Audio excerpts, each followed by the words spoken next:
मित्रों नमस्कार, मैं are Yadav Hindi Guru channel में आपका स्वागत करता हूं। दोस्तों देखिए, हमने बताया था आपसे कि मेरे सारे टॉपिक आर के जितने भी हिंदी के हैं वो समाप्त हो गए हैं। अब आपको मैं ये बताने का प्रयास करूंगा कि ये कितने पेपर हुए हैं, जो उस पेपर का मैं हल बताऊंगा। और अभी लेटेस्ट जो पेपर हुआ है 2017 का प्रीलिम्स और मेंस, तो उसको आप आए हुए पेपर का नेचर जान लीजिए, कैसे प्रश्न किया जाता है। और एक टॉपिक से 10 प्रश्न किया जाता है, तो आपको पता होगा कि वास्तव में हर टॉपिक से 10 प्रश्न आना है तो हमको कितना कैसे पढ़ना है। तो देखिए, मैंने ऊपर सबसे लिख दिया है आर ओ प्री 2017 हिंदी। और ये चूंकि मेरा डी सी सीरीज था तो सी मैंने लिख दिया है। तो आप देख रहे होंगे कि मैंने ये जो प्रश्न लिखा है ये 2017 प्रीलिम्स का पेपर है। और जितना भी पेपर हुआ है, चाहे वो प्रीलिम्स हो चाहे मेंस हो, मैं आपको सारे पेपर कराने का प्रयास करूंगा। जब तक एग्जाम आ रहा है उसके पहले सारे पेपर मैं करा दूंगा। और इसके ठीक बाद में आपको कहीं दूसरे वीडियोज पर जाने की जरूरत नहीं है। जितने भी टॉपिक हिंदी के हैं, चाहे वो प्रीलिम्स का हो चाहे मेंस का हो, और मेंस में अभी तो मान लीजिए कि ये टॉपिक चल रहा है, लेकिन इसके बाद में पत्र लेखन का पेपर होता है। तो पत्र लेखन के सारे पेपर मैं इसके बाद में कराऊंगा। ये पेपर जितने भी हैं खत्म हो जाएं, तो अभी तो आपको पहले प्रीलिम्स निकालना पड़ेगा ना। तो प्रीलिम्स निकाल करके जब आप मेंस में आएंगे तो मैं तब तक मेंस का जो आलेखन वाला पत्र टॉपिक है वो, और जो एसए का टॉपिक है वो, ये दोनों टॉपिक में कराऊंगा। क्योंकि मैंने कमिटमेंट किया आपसे कि मैं सारा का सारा टॉपिक कराऊंगा। तो उस क्रम में आप सबसे पहले देखिए ये 2017 प्रीलिम्स का मैंने बताया पेपर है। इसमें आप देख लीजिए कि प्रश्न जो आए हुए हैं कि उसका लड़का लंबा है में विशेषण बताइए। क्योंकि मैंने विशेषण विशेष बहुत अच्छी तरह से आपको बता दिया है, लेकिन जो पेपर आए हुए हैं उसको आप सॉल्व कर लेंगे तो बहुत आसानी आपको हो जाएगी। तो देख लीजिए, आपकी इसका ऑप्शन है लड़का, लंबा, उसका, उपयुक्त में से कोई नहीं। ठीक, ये 4 विकल्प मिलता है। और इसमें पूछा गया है विशेषण बताना आपको। उसका लड़का लंबा है। देखिए, एक लाइन से कई प्रश्न पूछे जा सकते हैं। क्या प्रश्न पूछा जा रहा है ये आपको उत्तर देना होगा। तो इसमें देख रहे होंगे कि पूछा है विशेषण बताइए। ठीक, तो विशेषण इसमें देख रहे होंगे, ये मैंने लिखवाया भी है। ये लंबा जो लिखा गया है ये विशेषण है इसका, और इसका ये उत्तर सही होगा। ठीक, इसके बाद में देखिए, ये बहुत सरल प्रश्न था। मैंने यहाँ पर सारे प्रश्न जो प्रीलिम्स के 10 प्रश्न आए हुए हैं वो सारे मैंने लिख दिया है। और ये टोटल क्वेश्चन विशेषण के हैं। प्रयोग के आधार पर पांडु शब्द होगा। अब देखिए, पांडु शब्द का मतलब आप जानते होंगे कि पांडु एक राजा थे जिनके 5 पुत्र हुए जो पांडव कहलाए। आप ये सब एथिक्स जानते हैं। तो ये पूछा गया प्रश्न है कि ये शब्द क्या है, ये केवल विशेषण है कि केवल विशेष है, कि विशेष और विशेषण दोनों है, कि उपयुक्त में से कोई नहीं है। अब थोड़ा सा ये मतलब टफ प्रश्न है। पांडु एक प्रकार का रोग भी होता है, आपको मैं बता दूं, और एक राजा का नाम भी है। ठीक है, तो जब इसको हम इस व्यू में देखेंगे कि नाम के दृष्टिकोण से, तब तो ये विशेष है। अगर मैं रोग के आधार पर इसको बताऊं तो ये विशेषण भी हो सकता है। ठीक है, तो ये दोनों हो सकता है, इसलिए इसका उत्तर होगा विशेष और विशेषण दोनों। ठीक, और ये मैं बता भी चुका हूं आपको, जो पिछला वीडियो मेरा थियरी वाला था उसमें मैं ये सब बता भी चुका हूं आपको। इसके बाद में देखिए, अगला प्रश्न है कि चतुर विद्यार्थी से प्रश्न पूछो, इसमें विशेषण आपको बताना है। अच्छा, चतुर विद्यार्थी से प्रश्न पूछो तो विशेषण बताना है। तो आपको मैंने पिछले वीडियो में बताया था कि कोई भी विशेष से लिखा है तो जो विशेषण होता है या तो उसके दाहिने तरफ होगा और या तो उसके बाएं तरफ होगा।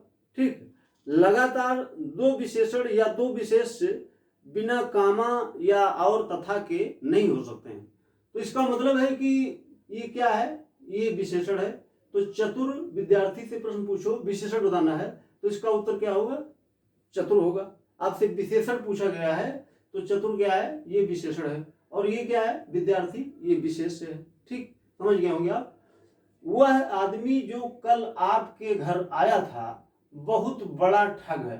ठीक, कितने विशेषण हैं, मैंने विशेषण और विशेष की काउंटिंग करने के लिए गिनती कितने विशेषण हैं कितने विशेष हैं, इस पर मैंने एक वीडियो बनाया है, और वास्तव में आपको बहुत अच्छी तरह से समझ में आया भी होगा। अगर नहीं आया है तो आप वीडियो फिर जाकर के देख सकते हैं। तो देखिए, इसमें जब मैं आपको सार्वनामिक विशेषण बता रहा था तो ध्यान दीजिए, तो मैंने आपसे बताया था कि यह और वह एक शब्द है जो सार्वनामिक विशेषण होता है। ठीक, तो ये वह जो शब्द लिखा गया है ये विशेषण हो गया। ठीक, अब देखिए, जो ये विशेष है, आपको पता हो गया कि विशेषण अगर है तो उसकी ठीक बात क्या होगा, विशेष से होगा। विशेष है तो बिना किसी कामा या और के है, तो ये क्या होगा, ये भी विशेषण होगा। ठीक, और कल आपके घर, ठीक है, अगर वो ये विशेषण है तो ये निश्चित है विशेष है, और विशेष है तो ये क्या है, ये विशेषण है, और अगर ये विशेषण है तो ये विशेष है। दूसरी चीज, आपसे मैंने कहा था कि प्राविशेषण, एक टॉपिक बताया था, प्राविशेषण क्या होता है। मैंने बताया था जो विशेषण की विशेषता बताए उसे प्राविशेषण कहते हैं। अच्छा, जो प्राविशेषण है उसमें दो शब्द होगा, जैसे एक विशेषण लिखा होता है और एक विशेष लिखा होता है, सॉरी, एक प्राविशेषण लिखा होता है, तो वो कुल मिलाकर के दोनों विशेषण ही माने जाते हैं। इसमें देख रहे होंगे ये प्राविशेषण है और ये क्या है, ये विशेषण है। तो आपसे यहाँ पर प्राविशेषण तो पूछा नहीं गया है, विशेषण पूछा गया है, तो ये दोनों मिलाकर के एक विशेषण होगा। तो इसको कुल मिलाकर के एक विशेषण ये, दूसरा ये, तीसरा ये और चौथा ये, तो इसमें कितने विशेषण हो गए, चार विशेषण। आपसे पूछा गया है कि इसमें कितने विशेषण हैं, तो आपको पता चल गया होगा कितने विशेषण हो गए, चार विशेषण हो गए। ठीक, अगला देखिए प्रश्न, दुष्चरित्र व्यक्ति से संबंध नहीं रखना चाहिए। इस वाक्य में दुष्चरित्र व्याकरण के दृष्टिकोण से क्या है। ठीक, दुष्चरित्र शब्द जो लिखा गया है व्याकरणिक दृष्टिकोण से क्या है, आपसे प्रश्न पूछा गया था।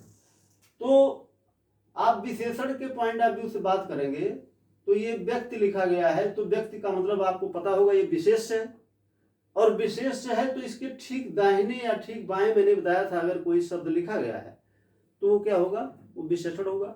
तो ये शब्द क्या है, ये विशेषण शब्द है। आपको मैं बता दूं ये शब्द क्या है, विशेषण है। तो इसमें संज्ञा लिखा है विकल्प में, सर्वनाम लिखा है, विशेषण लिखा है, क्रिया विशेषण लिखा है। क्रिया विशेषण आपको पता है कि क्रिया के ठीक पहले आने वाला विशेषण क्रिया विशेषण कहलाता है, उसकी ये परिभाषा होती है।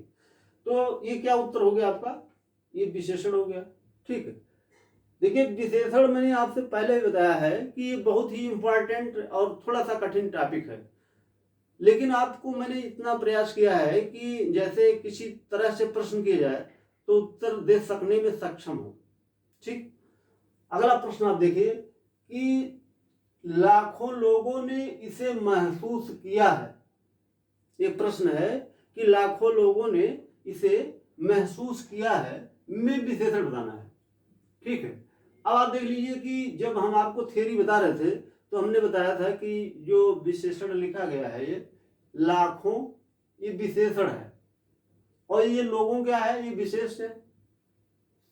ये तो मान लीजिए उत्तर आप बहुत आसानी से दे देंगे कि इसमें लाखों विशेषण है।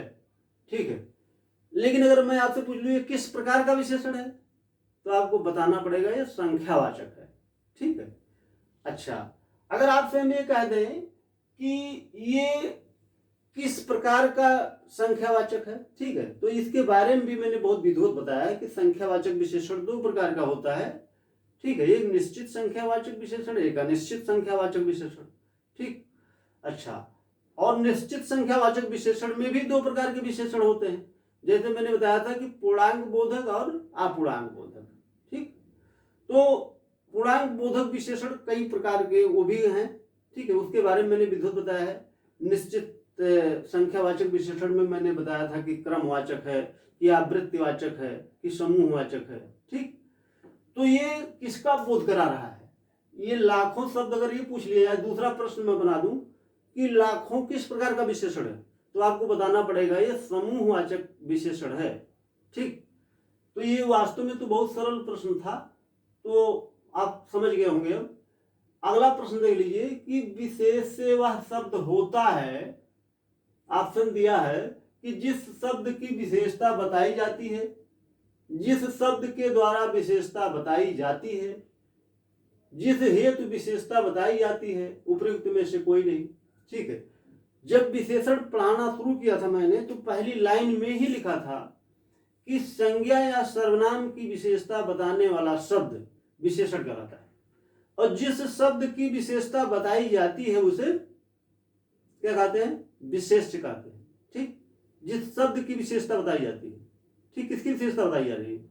तो ये जिस शब्द की विशेष से वह शब्द है, तो जिस शब्द की विशेषता बताई जाती है, यही लिखा है ना, तो यही लिखा देती, उत्तर सही होगा। मैंने दूसरी लाइन लिखा भी है, बोर्ड पर मैंने लिखा भी था परिभाषा, और मैंने ऐसे बोला भी था। तो ये बहुत ही सरल प्रश्न है। अगला देख लीजिए कि मोहन एक अच्छा विद्यार्थी है, वाक्य में विशेष से बताना है, ठीक।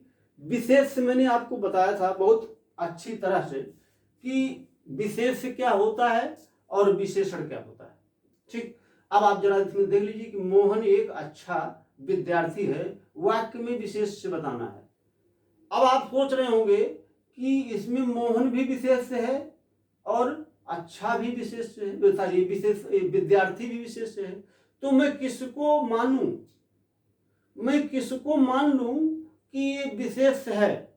अगर इसमें कुछ नहीं लिखा है इसने कि गौड़ विशेष है कि मुख्य विशेष है, तो जब कुछ नहीं लिखा होता है तो हम मान लेते हैं कि ये मुख्य विशेष है। ये कॉमन सेंस का प्रश्न होता है कि जब कोई शब्द न लिखा हो तो हमको क्या समझना है कि वो मुख्य विशेष की बात कर रहा है, ठीक। अच्छा, हमने ये कहा था आपसे कि विशेषण के ठीक पहले या ठीक बाद में अगर कोई शब्द लिखा है तो वही विशेष होगा। तो देख लीजिए, ये मुख्य विशेष से पूछा जाए अगर आपसे, अगर ये यहां पर ये पूछ लेता कि इस वाक्य में मुख्य विशेष बताइए, तब भी यही उत्तर सही होता। और अगर वो पूछ लिया है विशेष से बताइए, तब भी यही उत्तर सही होगा, ठीक है। अगर वो पूछ लेता गौड़ विशेष से बताइए, तब ये मोहन उत्तर सही हो जाता। समझ रहे ना? तो ये देखिए, ये मैंने बहुत ही अच्छी तरह से ये टॉपिक बताया है आपको। इसमें से कोई प्रश्न आपका गलत नहीं होना चाहिए, और मेरा प्रयास भी यही है कि मैं आपको बहुत अच्छे से अच्छा शब्द और अच्छे से अच्छे टॉपिक को, मतलब टॉपिक को डिलीवर करूं आपको, जिससे आपको किसी प्रकार की परेशानी ना हो। अगला प्रश्न देख लीजिए, इसका उत्तर आप समझ गए होंगे कि इसमें उत्तर क्या है, विद्यार्थी चाहिए। निम्नलिखित में विशेषण बताना है आपको, ठीक। अब जरा देखिए प्रश्न इसमें लिखा है, विशेषण बताना है। क्रोधी है कि कंटक है कि चुनौती है कि राही है, ठीक। देखिए, आपको लगता होगा कि ये क्रोधी विशेषण है कि राही विशेषण है कि चुनौती विशेषण है। तो आपको ये मैंने बताया था कि विशेषण और विशेष को पहचानने का तरीका क्या है। कोई शब्द लिखा है तो कैसे हम पहचान पाएंगे कि ये शब्द विशेष है कि विशेषण है? तो इसको आप दोबारा जाकर के वीडियो में देख भी सकते हैं, और यहाँ पर मैं आपको बता सकता हूँ कि ये क्रोधी क्या है, विशेषण है। और अगर आपसे पूछे कि इसका विशेष बताइए, तो क्रोध इसका विशेष है, ठीक। कंटक विशेष है, चुनौती विशेष है, राही विशेष है। लेकिन राही से हम आपसे पूछें कि इसका विशेष क्या, इसका जो विशेषण है वो क्या है, तो वो होता है राहगीर, ठीक है। या वो कह सकता है, यहाँ पर राह लिख सकता है, ठीक है। राही भी आपको लग रहा होगा विशेषण, लेकिन ये विशेषण नहीं है। अगर विकल्प में न होता क्रोधी, तब ये 1% की बात हम कर सकते, तो हो सकता है कि आयोग इसको उत्तर सही मान लेता, ठीक। लेकिन चूंकि यहाँ पर ये बिल्कुल एग्जैक्टली सही है, इसलिए ये विशेषण है। अगला प्रश्न देख लीजिए, बहुत अच्छा प्रश्न है ये। 8 बड़े चोर पकड़े गए थे, पुलिस की लापरवाही से आधे चोर भाग गए, वाक्य में विशेषण विशेष संबंध नहीं है। अब देखिए प्रश्न बहुत अच्छा पूछा इसने कि इसमें जो विकल्प दिया गया है इसमें देखना क्या है आपको, विशेषण भी हो और विशेष भी लिखा हो, दोनों चीज लिखा हो, और पूछा है कि नहीं है, यानी कि जो इसमें विकल्प दिया है वो विशेषण विशेष का संबंध ना हो। ठीक, अब आप प्रश्न समझ गए होंगे। अब आप देखिए बड़े चोर, तो बड़ा विशेषण है और चोर विशेष है, तो इसका मतलब विशेष विशेषण है, तो ये उत्तर सही नहीं होगा। अगला जो शब्द है आधे चोर, आधा विशेषण है, आपको पता होगा, चोर विशेष है, तो ये भी नहीं सही होगा। पुलिस की लापरवाही, पुलिस भी विशेष है और लापरवाही भी विशेष है, कुल मिलाकर के ये दोनों शब्द विशेष लिख दिया गया है, इसलिए ये उत्तर सही हो जाएगा। आपसे जो प्रश्न किया गया है उस पर ध्यान रखिए, नहीं पूछा है। 8 बड़े चोर, चोर विशेष है और ये 8 बड़े ये विशेषण और प्रविशेषण। तो आपको जितना भी प्रश्न आरओ प्रीलिम्स 2017 में आया था ये मैंने बताया आपको। ठीक, मैं आपको क्रम से सारे पेपर करवाऊंगा जिससे आप 55 नंबर तक पा ही जाएं और आप मेंस लिखें, और हमारी शुभकामना के साथ आप इसमें सेलेक्ट हों। और बहुत बहुत धन्यवाद आपको कि आपने इतना समय दिया, और फिर हम कल मिलते हैं अगले टॉपिक के साथ। धन्यवाद मित्रों।